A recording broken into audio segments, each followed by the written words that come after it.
Highly gifted, my jacket's thrifted. Watch me get a pattern shifted, just acting different. Living in my minutes, I'm catalytic. That's why they love to jack the style like it's on a Civic. Life is so demanding. How much admin life can just throw up in our face. And now you've gone and you've decided, hold on, I'm now going to study and I'm going to do this distance learning thing. And this can be complicated. How do we balance life? How do we balance learning? It can almost seem impossible, right?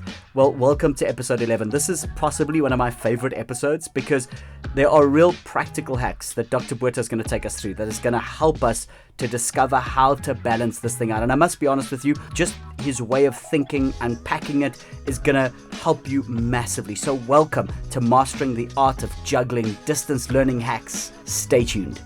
When I look into my future as possibly someone that wants to begin to start the academic journey or is in it but wants to see what's out there, these are what the last few episodes have been speaking about. I want to change a little bit of where we're at in these episodes to now start speaking a little bit about, okay, I've made the decision, right? In other words, I'm going to try this open distance learning thing of yours. I'm going to give it a go at any of our levels. And I want to speak through a little bit of the practicalness of that, because what's interesting about your story is that you've balanced this since you were 15 years old, 16 years old, right? Correct. 16 years old, right? So, I mean, talk me through the work-study balance, I suppose. And do you have any practical tips that could help me just sort of look at the future of my open distance learning and say to myself, okay, cool, this is how you balance it. This is how you can slowly get into it. I mean, you've been doing it since you were 15, so you got a wealth of experience. Yeah, hopefully it's first nature by now. So the starting benefit is load, and load I mean by volume of learning. So if your family is going to support you to complete in a minimum duration. To say it's a 1 year program, do it in 1 year, or it's a 3 year program, doing it in 3 years. And meaning by support, the family is able to support you financially. We'll also touch a bit later on balancing the finances of studies, but the family is going to support you financially for your fees, and they'll be able to keep you clothed and you're in a warm bed and your meals served. That you can dedicate full-time time. I think that is sometimes we underestimate the privilege if that's awarded to you or afforded to you. So I think that's relatively seamless because you're dedicating 40 hours a week. That's kind of what an average job is. An average job is an 8 to 5, Monday to Friday. That's 40 hours that you can dedicate to your studies. Doesn't mean you can't have extracurricular activities, but it just means that's where your primary focus is at to complete the minimum duration. So the moment we step outside that, it becomes a balance. It becomes an art and an act of balancing. And by way of practical example is, so if you do now have a full-time job, in the reverse of studying, you're committed Monday to Friday, you're committed 8 to 5, you're also in traffic from 6 to 8 and 5 to 7. That means time is less. That means you're going to start looking at certain evenings, you're going to start looking at certain early mornings, you're going to start looking at certain Saturdays and Sundays and certain public holidays, because you need to find time to apply yourself to the content and to the learning process and the learning journey.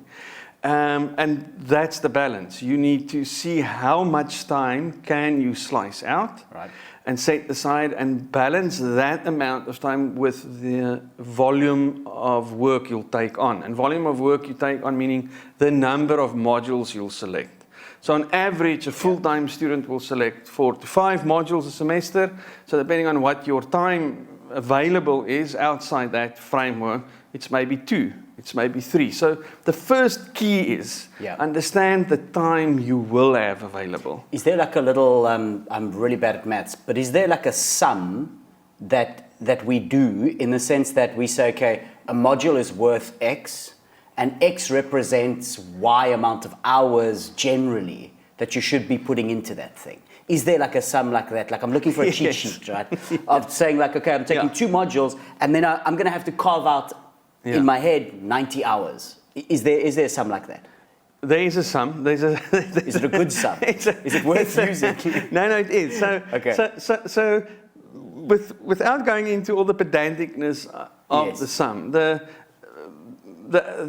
aggregation is basically the following: is to say, the teaching and learning period is not January to June and July, meaning South Africa has these two academic semesters for an academic year. It's not 1 January to 30 June, and it's not 1 July to 31 December. Right. So we're going to get back to the amount of time that you can set aside and back to a little quick formula to calculate, but I just want to create the space first for where we plug these numbers in. Sure. The teaching and learning period is 14 to 15 weeks. Okay. So wherever the calendar starts, and with Boston the calendar always starts the 2nd to 3rd Monday of February. Right. So in 2024 it's the 19th of February. And then the second semester will start always the last Monday of July, which is 29 July, this in 2024. So the semester will then, from that date, run the teaching and learning period, the formative assessment, will run for 14 to 15 weeks. So there's an exact calendar. We'll get back to that. Okay. But that's the duration. Right. And then you're in your summative assessment, your final project phases or examination phases, which is in another 3 weeks, and then you're in a supplementary period. I know nobody needs supplementaries. We all ace everything all of the time.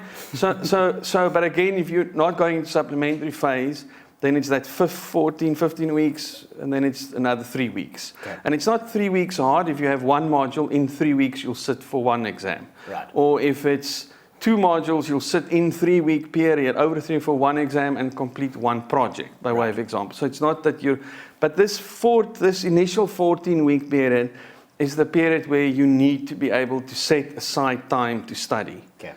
And to work out, we'll get to the formula to calculate, to build in. And again, you don't have to do it every day, but because you can cluster. So meaning if I can't study this Saturday, it will be Sunday. Or if I don't study this Saturday, neither Sunday, next week I'll have to do Saturday and Sunday, by way of an example. Or if I don't do Monday evening, I must do Tuesday morning. Or if I don't do Tuesday morning, or I must once we define the time you need, you must block it in. Sure. But you can't postpone all of that to the day or the week before the final assessment. Not going to work. Because there's no way that you'll be able to make up 14 weeks of doing nothing. Sure. In addition to that 14 weeks of doing nothing, why that won't serve you well, there's formative moments where you are able to build up grades to carry you into the essence is, you're not going to score 100% on the final moment in order to have 50% as a final grade. Sure. The chances of not doing nothing for 14 weeks, scoring 100%, you'll get 50% weighted to pass, is rare. I'm not saying there's not candidates who can't do it, but that's relatively rare. So it's now about saying, how do you balance that? How do you find moments to balance in that 14 weeks? Right. So for example, your family you could come to an agreement that you won't for those 14 weeks drive the kids to school before going to work, because you're going to put in an hour of study, then drive. But after the 14 weeks, you're going to pick up the slack again. So meaning it's all about being innovative, in finding chatting, time, boundaries, talking, figuring it out. Exactly. Right. And it is about attempting to create a regularized pattern. Because if you don't set in motion 2 to 3 hours a week at least, call it for a module, that cumulatively not doing it is going to lead to despondency. Because 4 weeks in, you're going to say, I haven't studied the 16 hours yet. Yeah.